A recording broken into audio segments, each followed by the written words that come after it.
कैसे हो बच्चों। तो चलो आज की क्लास शुरू करते हैं। हमारा लेसन चल रहा है अध्याय 4, नाम खरपतवार।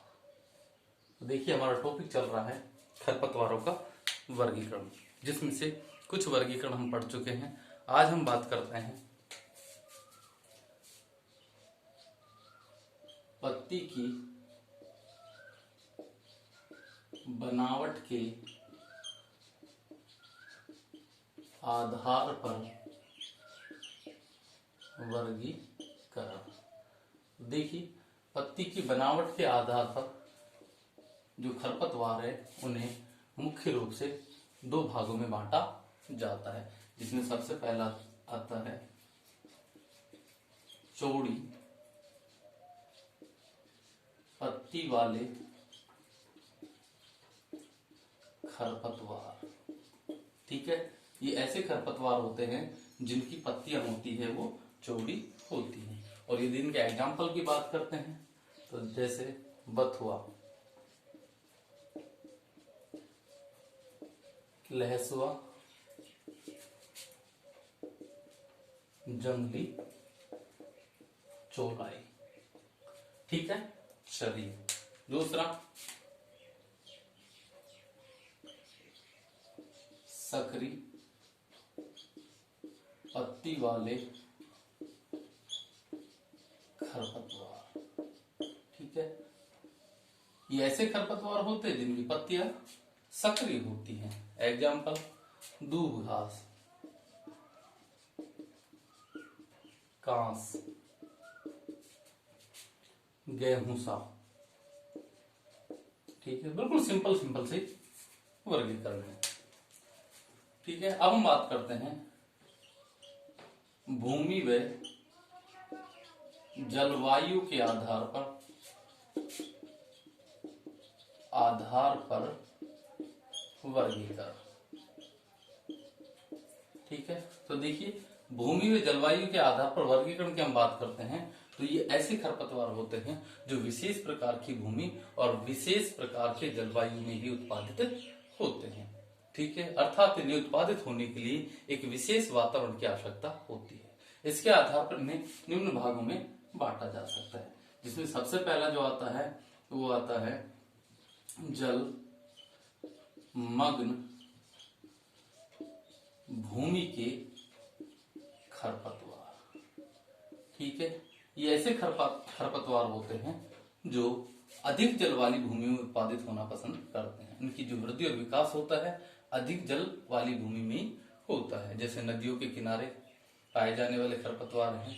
ठीक है, तालाबों के किनारे, पोखरों के किनारे पाए जाने वाले खरपतवार, या एक ऐसे क्षेत्र या एक ऐसे खेत जहां ढाल वाला क्षेत्र है और नीचा खेत है, उस खेत में यदि पानी भरा है तो उस क्षेत्र में पाए जाने वाले खरपतवार। ठीक है, यदि इसके एग्जाम्पल की बात करते हैं तो देखिए इसके एग्जाम्पल है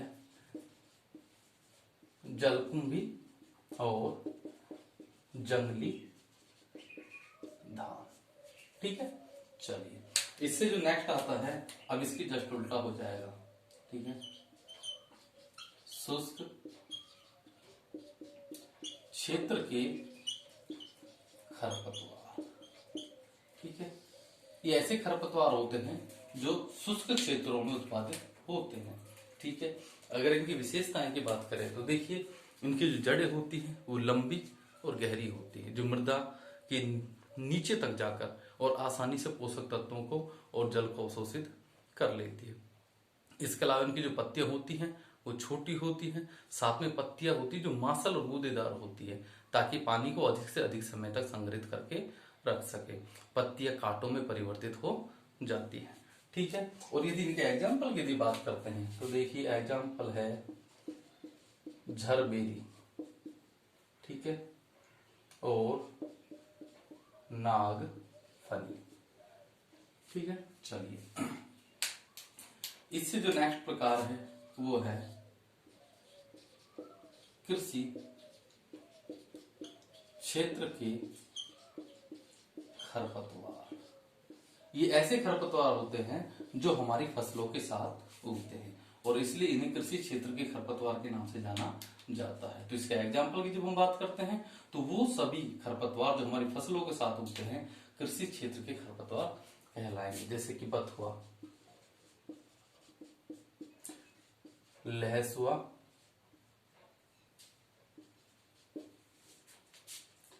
जंगली चौलाई आदि। ठीक है, इसमें जो चौथा आता है वो आता है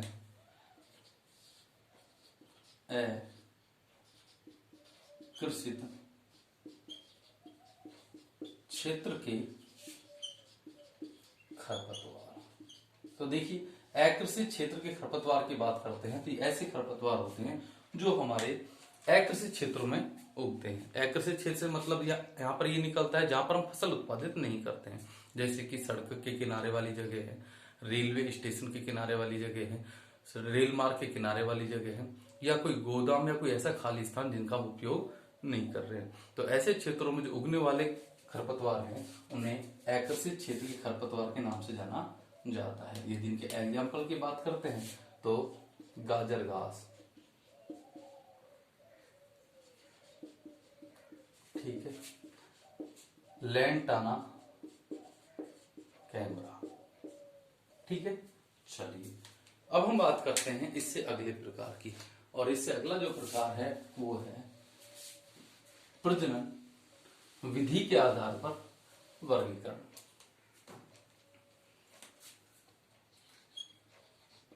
प्रजनन विधि के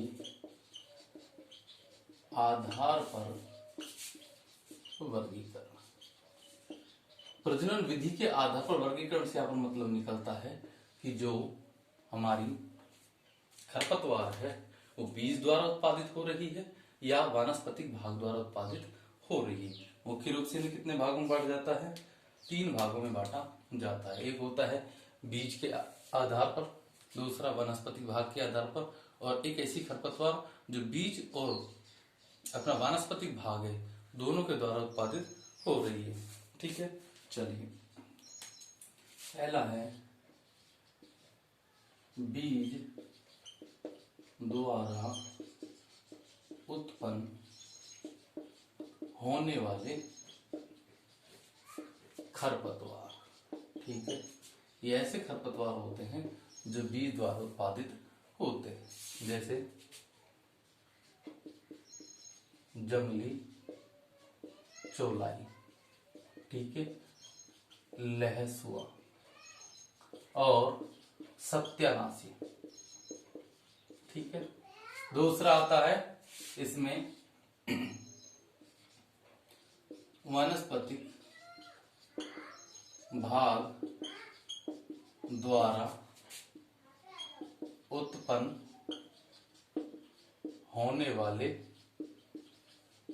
खरपतवार। ठीक है, तो वानस्पतिक भाग द्वारा उत्पादित होने वाले जो खरपतवार हैं वो कौन कौन से हैं? जैसे कि मोथा है, ठीक है, और दूब घास है। ठीक है, तो चलिए, ठीक है बच्चों, ये बिल्कुल सामान्य से वर्गीकरण है। और मैंने आपको पहले भी कहा था कि जितनी भी हम खरपतवार पढ़ रहे हैं ये सारे के सारे खरपतवार है जो बार बार काम में आने वाली हैं।